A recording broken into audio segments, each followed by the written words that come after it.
It was the kind of exchange that stops time. The cameras rolled, the microphones buzzed, and the nation sat in on what should have been just another polished lecture from Alan Dershowitz. He leaned back in his chair, lips curled in that familiar smirk, ready to perform the role he's played for decades. The untouchable legal titan, the man who always has the last word. He spoke with the air of someone who had already won, as if his reputation alone were enough to silence dissent. But across from him sat Jasmine Crockett, unflinching, unbothered, her eyes narrowing ever so slightly as he droned on. Dershowitz pressed his point with all the confidence of a man certain that his voice was the loudest in the room, his arguments slick and layered with condescension. He didn't just disagree, he dismissed. He treated Crockett not as an equal, but as an interruption, a young woman to be brushed aside, and then, in a single heartbeat, everything flipped. Crockett leaned forward, her voice cutting through the chamber like glass breaking in the dead of night. With measured calm, she delivered a line so sharp, so devastating, that it left even Dershowitz momentarily speechless. It was the kind of clapback that doesn't just answer an insult. It redefines the entire moment. The second Jasmine Crockett delivered those words, the internet exploded. Clips ricocheted across Twitter, TikTok, and Instagram. Within minutes, hashtags bore her name. Within hours, millions had seen the exchange. It wasn't just that she had defended herself. It was that she had exposed the arrogance of a man who believed no one could touch him. Dershowitz, once untouchable, suddenly looked small, caught off guard by the precision of someone he had underestimated. Crockett, calm but resolute, didn't gloat. She didn't need to. The silence in the room was proof enough. The balance of power had shifted. What millions saw that day wasn't just a clash of words. It was a clash of worlds. On one side, the old guard, clinging to entitlement and ego. On the other, a new voice, steady, fearless, unwilling to be erased. But to understand why this moment shook the nation, we need to rewind. To the untrained eye, it was just another committee hearing, another room where old arguments circled endlessly around policy, precedent, and power. But beneath the dull glow of fluorescent lights and the ritualistic shuffle of papers, something far larger was at play. The cameras weren't just recording testimony, they were documenting a collision of eras. Alan Dershowitz entered that room as more than just a legal scholar. He was a brand. For decades, his voice had carried weight in courtrooms and classrooms, his name etched into the annals of constitutional debate. He was the man news networks turned to when they needed a definitive soundbite, the man whose words could tilt public opinion. When he spoke, he expected silence. He expected reverence. To him, Jasmine Crockett was not an opponent, she was an apprentice in the vast lecture hall of his career, a figure to be schooled under the weight of his credentials. And yet, the cultural landscape had shifted. Crockett was not a student, nor was she there to play the role of passive observer. She was a freshman congresswoman, yes, but also a trial attorney with her own courtroom scars, a black woman who had fought her way into spaces not designed to welcome her. Her very presence challenged the unspoken hierarchy of who gets to dominate American discourse. Dershowitz carried himself with the entitlement of someone who had been applauded too long without interruption. Crockett carried herself with the resilience of someone who had never been granted applause at all.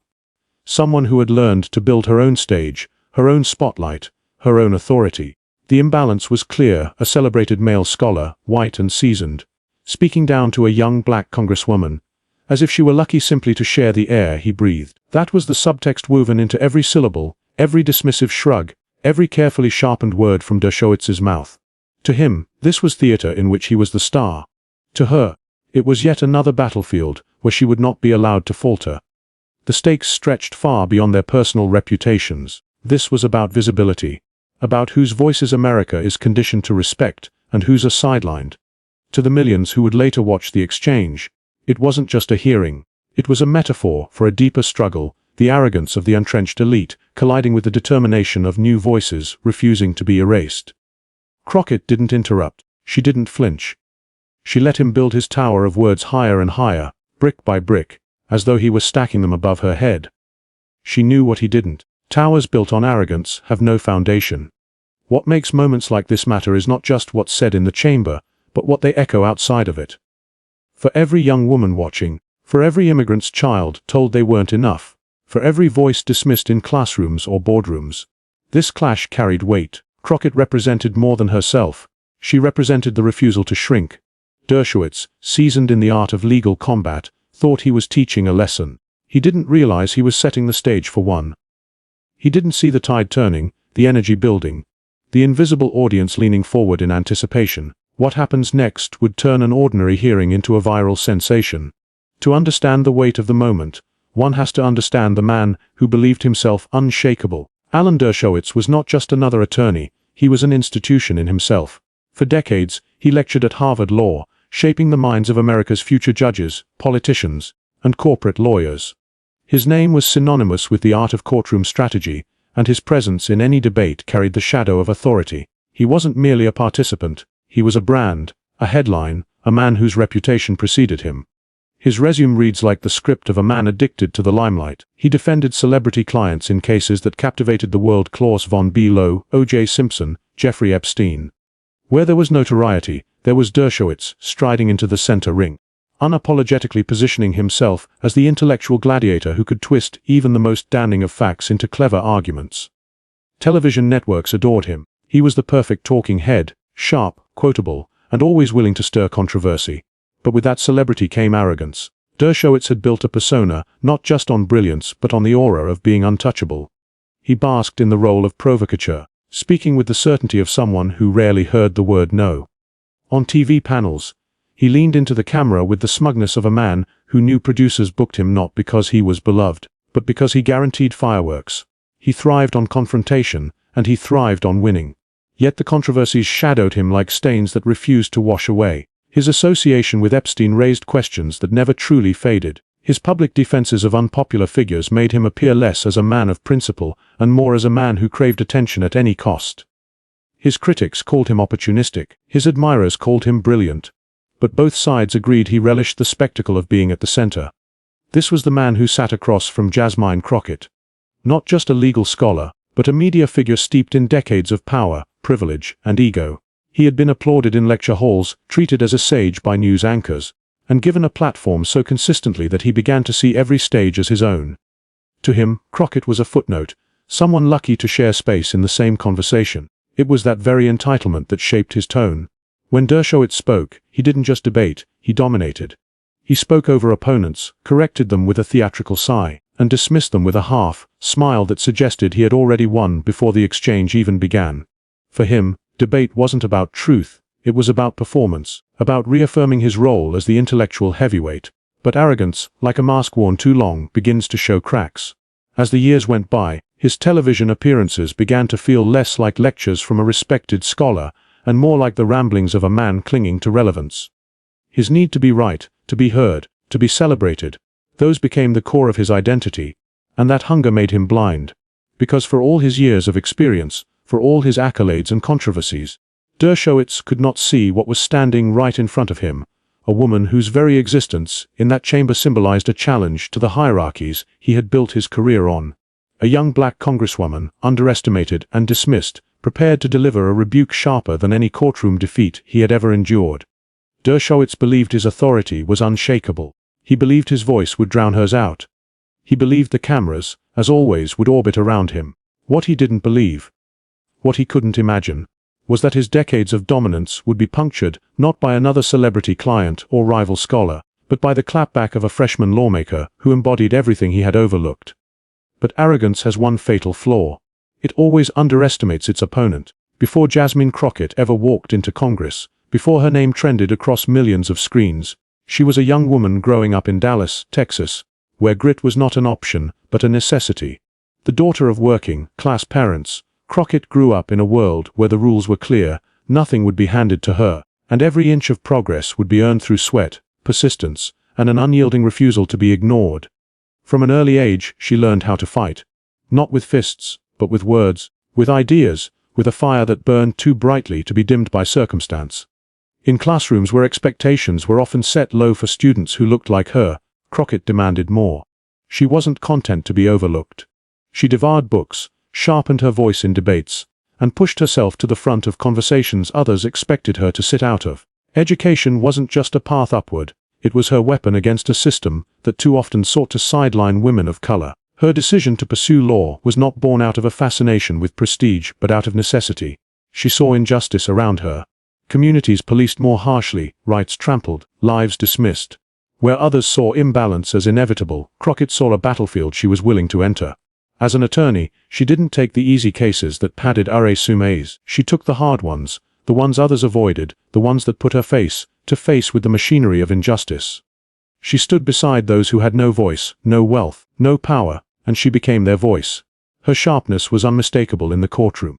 Opposing counsel quickly learned that underestimating Jasmine Crockett was a mistake they would not make twice. She wasn't loud for the sake of noise, she was precise. She dismantled arguments piece by piece, methodically and relentlessly, until even seasoned lawyers found themselves cornered. Her resilience was not theoretical. It was tested every day, in every motion filed, in every client defended against a system designed to wear them down. Public service was not a career shift for Crockett, it was a continuation of her mission. Running for office wasn't about ambition. It was about amplification. She wanted to take the fights she had been waging in courtrooms and bring them into the halls of power, where the stakes were even higher and the spotlight even harsher. When she won her seat in Congress, it wasn't because the establishment cleared a path for her. It was because she carved one herself. And with that seat came a new role, a voice for those who rarely saw themselves reflected in the corridors of American power. She carried the weight of being both underestimated and hyper-scrutinized. Every word she spoke was measured not only for its content, but for what it represented. A black woman standing in defiance of a system still resistant to change. Yet she never buckled under the burden. Instead, she thrived. Crockett wore her authenticity as armor. She didn't try to mimic the polished cadence of career politicians. She spoke like herself, direct, sharp, unapologetic. And in doing so, she connected with people across the country who saw in her a reflection of their own struggles and their own hopes. What made Crockett remarkable was not just her skill but her resilience. For every closed door, she found another way through. For every dismissal, she answered with persistence. For every attempt to silence her, she raised her voice higher. Like David before Goliath, she knew she wasn't supposed to win. The odds were stacked, the hierarchy was established, the giant loomed tall. And yet, she carried her sling of truth, sharpened through years of struggle, ready for the moment when it would matter most. When she entered that hearing room across from Alan Dershowitz, she carried all of it with her. The long nights of study, the grueling battles in court, the trust of the communities she had fought for, the fire of every ancestor who had been told to sit down and stay quiet. She didn't need to posture or pretend. She had been preparing for this moment her entire life, and that preparation would soon be tested in the most public way possible. The chamber felt heavy with the weight of Dershowitz's voice, that familiar tone of lofty certainty he had perfected over decades in classrooms and studios. He leaned into his arguments with the precision of a surgeon, slicing through statutes, precedents, and constitutional jargon, wrapping them all into an intricate knot designed to dazzle and intimidate. His cadence was deliberate, each pause calculated to remind the room that he was, in his own mind, the authority no one dared to question. He framed his points with the air of someone granting a lecture rather than engaging in debate. "If you truly understand the Constitution," he intoned, "then you will recognize that my interpretation is not just correct, but the only reasonable one." It wasn't merely a claim. It was a dismissal, a declaration that anyone who disagreed simply lacked the intellectual standing to challenge him. To Dershowitz, Crockett was an ambitious novice, fumbling in a space he had long since conquered. Yet Crockett didn't flinch. She sat steady, hands folded, eyes locked on him with a composure that unsettled the very premise of his performance. Where others might have scrambled to interrupt, to counter immediately, she allowed him to expand his monologue, brick by brick, constructing a tower of self-importance, so tall it threatened to collapse under its own weight. The tension in the room was palpable. Viewers leaned closer to their screens, waiting for her to break the silence.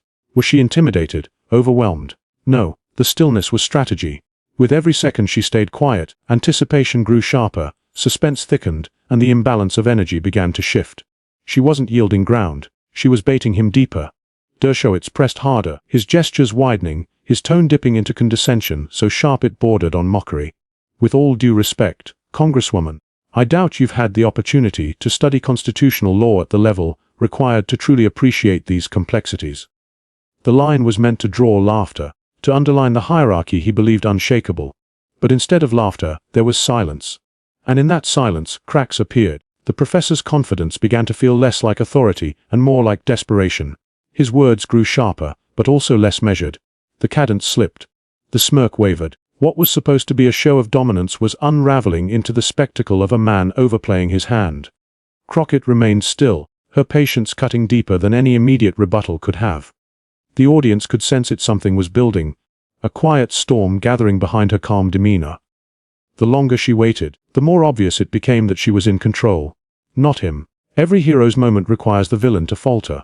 Dershowitz, blinded by his own conviction, didn't realize the ground beneath him was already giving way. His arrogance had carried him too far, his tower swaying under its own weight. And in the quiet power of Crockett's silence, the stage was being reset. The cameras caught it all, the professor gesturing wildly, the congresswoman sitting resolute. America held its breath, sensing that history was about to pivot in real time. Then, in one breathtaking moment, Crockett struck. The silence stretched longer than anyone expected, a silence so sharp it seemed to pierce through Dershowitz's monologue, slicing it in half without Crockett uttering a single word. He cleared his throat, shuffled a paper, gestured again, as if trying to summon the old magic of his authority. But the room wasn't his anymore. Every camera lens, every eye in that chamber, had shifted to the still figure sitting across from him, waiting, and then she moved, slowly, deliberately. Crockett leaned forward, her palms resting lightly on the table, her gaze never leaving his face. It was the kind of movement that carried more power than any raised voice could. The signal that the real moment had arrived. When she finally spoke, her tone was calm, even measured. There was no tremor, no rush, just clarity. "Professor Dershowitz," she began, each syllable precise, "you've made a career lecturing the world about constitutional law. But here's the problem. Lecturing isn't the same as listening. And when you dismiss the voices of people who don't look like you, who haven't had the privileges you've had, you're not defending the Constitution. You're defending your ego." The words landed like a stone dropped into still water, the ripples immediate and undeniable. A murmur rippled through the chamber. Behind Crockett, aides leaned in, jaws tightening in disbelief at the audacity. Viewers at home felt the electricity jolt through their screens. She let the moment breathe, the silence itself part of the rhythm. Then she pressed further. "You sit here and assume that because I'm a freshman congresswoman, because I'm a black woman from Texas, that I can't possibly grasp the complexities of law.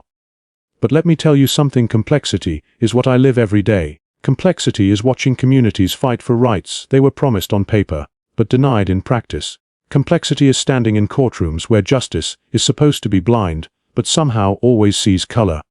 The chamber grew stiller with each line, as if the air itself was holding its breath. Dershowitz shifted in his seat, his smirk faltering, his eyes flickering downward for the briefest of moments.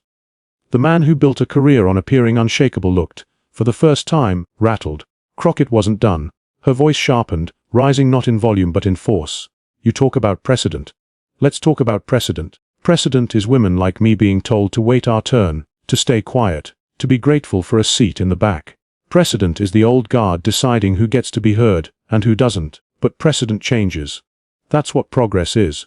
And whether you like it or not, Professor, you're looking at progress." It was a clapback, yes, but it was more than that. It was a redefinition, a dismantling of his entire posture. She wasn't just countering his words, she was rewriting the narrative he had tried to impose. The audience in the room shifted. Aides exchanged wide-eyed glances. One reporter scribbled furiously, knowing they were witnessing the headline of tomorrow. And somewhere beyond those walls, millions of viewers would soon clip this moment, replay it, meme it, and claim it as their own symbol of resistance. Crockett paused again, letting the weight of her words hang, and then she delivered the line that would ricochet across the internet. "The difference between us, Professor, is that you mistake arrogance for wisdom. I don't, and neither does America." The impact was seismic. Gasps echoed faintly in the chamber. Dershowitz froze, his mouth half open as if searching for a rebuttal, but nothing came. The silence that followed wasn't the silence of dismissal. It was the silence of defeat. In that instant, the balance of power flipped. Dershowitz, the giant of academia and media, shrank in the public imagination. Crockett, the underdog, the so-called freshman, towered. The clip captured not just words but energy, the visible transfer of authority from one figure to another. She leaned back in her chair, not smug, not triumphant, but composed. She didn't gloat because she didn't need to. Her restraint was the victory. The room, once dominated by Dershowitz's booming confidence, now orbited around her calm. It was a moral victory as much as a verbal one. She had shown that dignity could cut sharper than arrogance, that truth, when spoken without fear, could silence even the loudest of voices.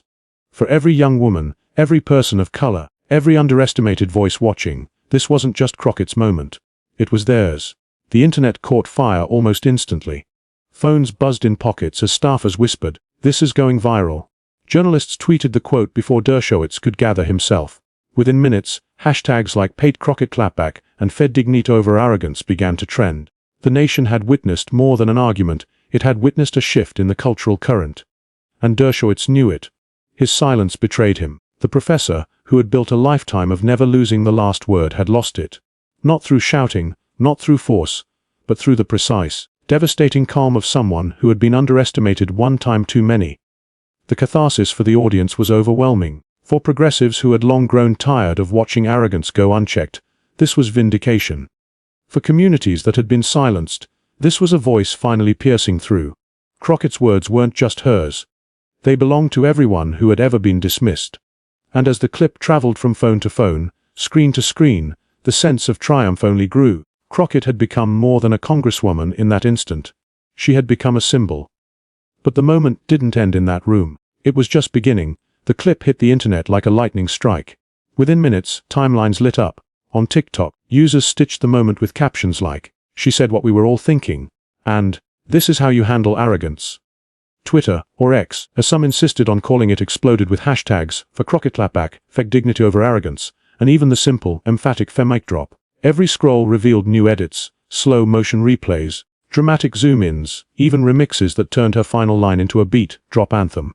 On Instagram, reels piled up with commentary from creators across the political spectrum. Influencers added captions like, "Textbook queen behavior," and "When intelligence walks into the room, arrogance shuts up." The soundbite of Crockett's voice became a trending audio, repurposed by thousands who lip-synced her words in solidarity. One viral reel showed a classroom full of young women standing and clapping the moment she delivered the knockout line, their teacher nodding approvingly. It was no longer just Crockett's moment.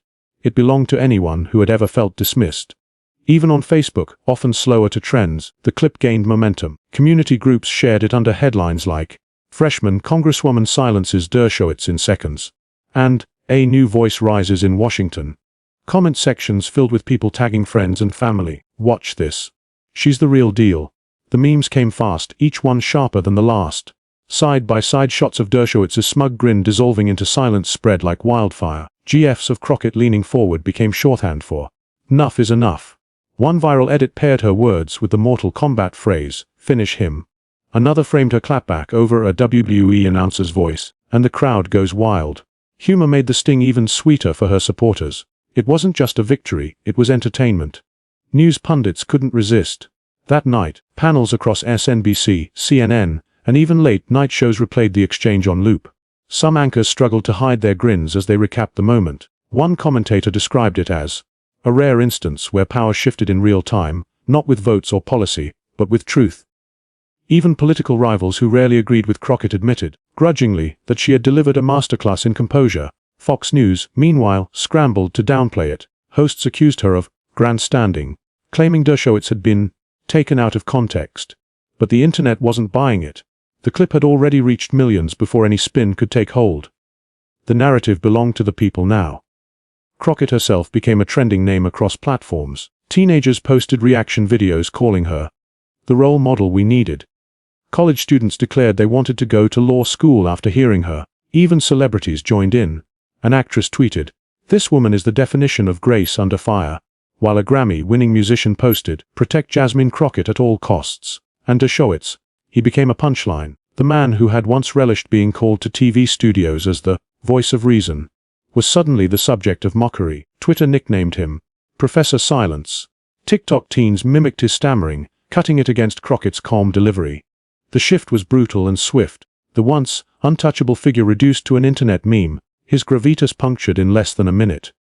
But for Crockett's supporters, this wasn't just about seeing Dershowitz humbled. It was about recognition. She said what we were all thinking. She put into words the frustration of millions who had long watched condescension go unchecked. Watching her stand tall wasn't just entertaining, it was validating. The moment offered a sense of belonging, of collective triumph.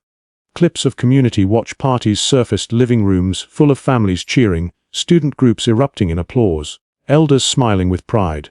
The moment gave people permission to feel not just represented, but celebrated. Crockett had done what so many dreamed of doing. Look arrogance in the face and dismantle it with dignity. Yet, beneath the noise of hashtags and memes, something deeper was stirring. Because while the internet laughed and shared, the political world took notice. The moment wasn't just viral, it was transformative. And yet, beyond the memes and the headlines, something deeper was happening. In the days that followed, the clip became more than a viral flash. It grew into a parable. Everywhere it played, people weren't just laughing at Dershowitz's defeat.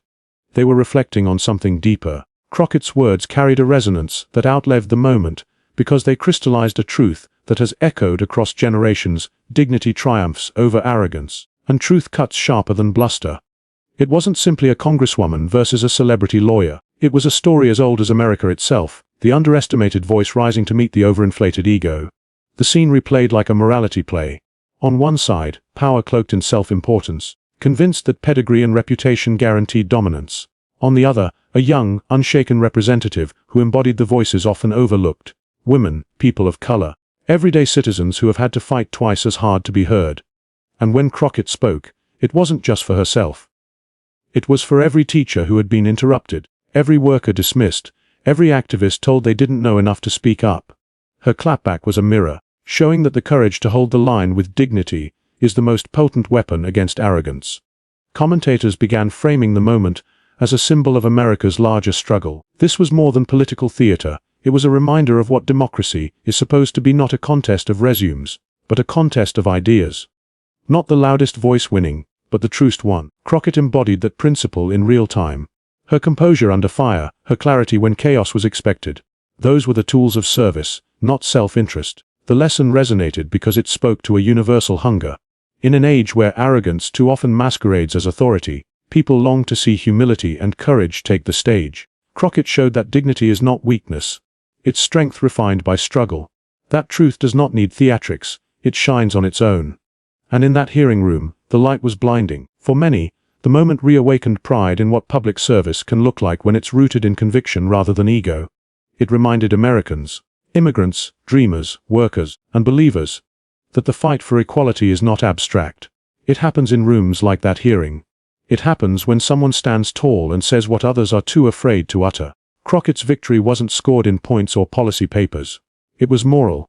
It reminded people that no amount of prestige or past glory can stand against honesty backed by courage, and that reminder mattered in a nation searching for clarity amid noise. The ripple was emotional, yes, but it was also aspirational. Parents showed the clip to their children as an example of standing firm. Young women in law schools and high schools wrote posts saying, "If she can do it, so can I." Communities that had felt sidelined felt, even briefly, seen and respected. It was a spark of empowerment disguised as a viral video. In the end, Dershowitz faded from the story. What endured was Crockett's poise, her precision, her refusal to be diminished. The battle between arrogance and dignity had played out in a single exchange, and the outcome was clear. The world had just witnessed a reminder that voices like Jasmine Crockett's must never be silenced. Alan Dershowitz tried to outwit Jasmine Crockett. He leaned on a lifetime of credentials, wrapped himself in the confidence of a man used to having the last word. But in that single exchange, the old playbook failed.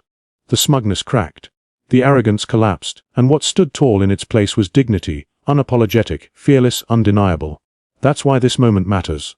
Because it wasn't just about a viral clip, or a trending hashtag. It was about a reminder America desperately needs: the truth still cuts through, and courage still counts. Crockett didn't just answer back. She redefined the entire stage. She showed us that no matter how loud arrogance may roar, dignity is what echoes longest. And now, it's in our hands. This isn't just a story to watch and move on.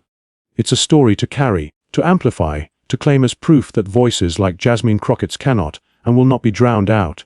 So here's the call: if you believe that dignity always wins, subscribe. Join the movement that refuses to let arrogance write the last chapter. If this moment stirred something in you, share it. Share it with someone who's been told to stay quiet, with someone who needs to see that standing tall matters. And then, comment. Tell us what dignity means to you. Because dignity isn't just an idea.